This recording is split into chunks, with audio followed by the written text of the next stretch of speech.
मित्रों, नंदू की अपार संपदा, धनानंद का अहंकार और चाणक्य का अपमान, तीनों मिलकर इतिहास का सबसे बड़ा तूफान बुलाने वाले थे। और उस तूफान का नाम था चंद्रगुप्त मौर्य। एक ऐसा बालक जो जंगलों में पला, दरबारों के बाहर तिरस्कृत हुआ, पर इतिहास के पन्नों पर सम्राट बनकर उभरा। आज उसी सिंह की कहानी कहेंगे जिसने भारत को टुकड़ों से जोड़कर अखंड साम्राज्य बनाया। अध्याय 1, जन्म, उपेक्षा और एक चिंगारी। यह बात है लगभग 340 ईसा पूर्व की। कहानियों के अनुसार चंद्रगुप्त एक साधारण क्षत्रिय कुल में जन्मा। कभी चरवाहा बताया गया, कभी शिकारी शिष्य, कभी जंगलों का बालक, लेकिन उसकी आंखों में एक अजीब चमक थी, सिंहासन को पहचानने वाली। उसी समय पाटलिपुत्र में धनानंद का विलास, करों का बोझ और राजनीतिक अराजकता बढ़ रही थी। इतिहास के मंच पर सब कुछ तैयार था, बस एक खिलाड़ी को गुरु चाहिए था। अध्याय 2, चाणक्य की नजर उस बालक पर। आचार्य चाणक्य, तीक्ष्ण बुद्धि, अद्भुत दूरदर्शिता। जब धनानंद ने उसे अपमानित किया तो चाणक्य ने संकल्प लिया, नंद वंश नष्ट होगा। तभी उसने एक युवा लड़का देखा, तेज, साहसी, निर्भीक। वह था चंद्रगुप्त मौर्य। चाणक्य ने पहचान लिया, यह वही पुत्र है जो इतिहास को पलटेगा। वह उसे अपने साथ तक्षशिला ले गए, भारत का ज्ञान पर्वत। अध्याय 3, तक्षशिला, एक सम्राट की चढ़ाई। तक्षशिला सिर्फ शिक्षा नहीं, राजचालन की प्रयोगशाला थी।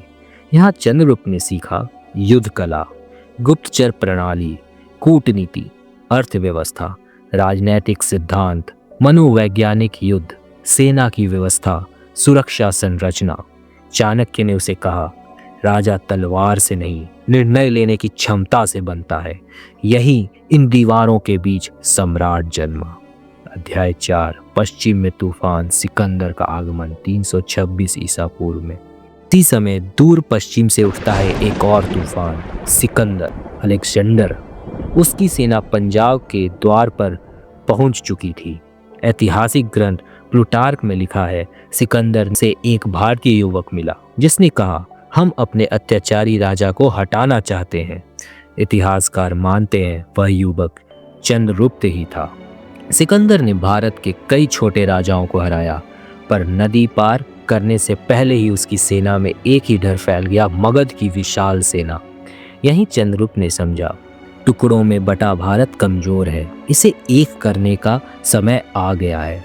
अध्याय 5, मगध की ओर पहला प्रहार। तक्षशिला लौटकर चंद्रगुप्त ने चाणक्य से कहा, समय आ गया है गुरु। पहला प्रयास असफल रहा, चंद्रगुप्त को पीछे हटना पड़ा।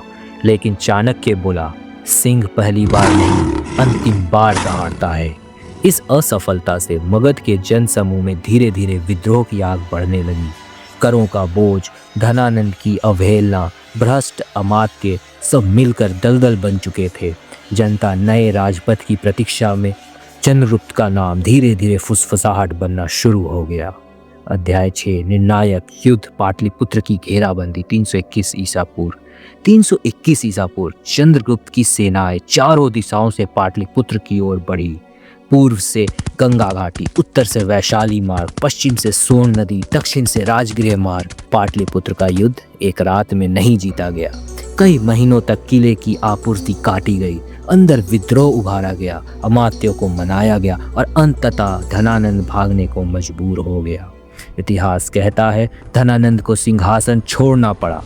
कुछ कथाएं कहती है उसे जीवित जाने दिया गया, लेकिन इस दिन जन्म हुआ मौर्य साम्राज्य का और भारत के प्रथम अखंड सम्राट का। चंद्रगुप्त मौर्य अब गंगा के तट पर खड़ा था।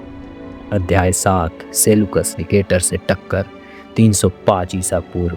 सिकंदर की मृत्यु के बाद उसका सेनापति सेलुकस निकेटर भारत लौटता है, पुराने क्षेत्रों पर कब्जा करने।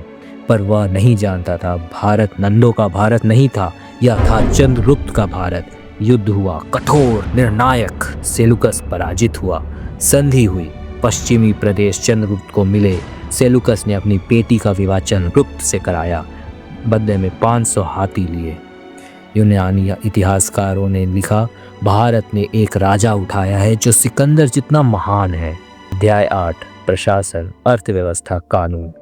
चंद्रगुप्त ने स्थापित किए जिला प्रणाली, जनपद, गुप्तचर विभाग, थाने, गोदाम, अनाज भंडार, सड़कें, व्यापार नीतियां, राज्य नियंत्रित बाजार, कृषि सर्वेक्षण। उसका शासन कठोर था पर न्याय संगत भी था।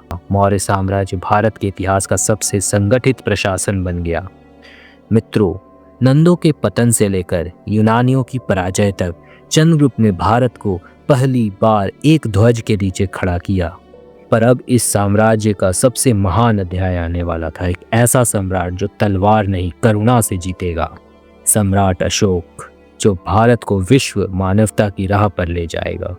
अगर चंद्रगुप्त मौर्य की यह गहरी कहानी आपको पसंद आई हो तो लाइक करें, कमेंट करें, Magadh will rise and subscribe करें होम टाउन हिस्ट्री को। अगले भाग में हम अशोका द ग्रेट के बारे में जानेंगे। Thank you.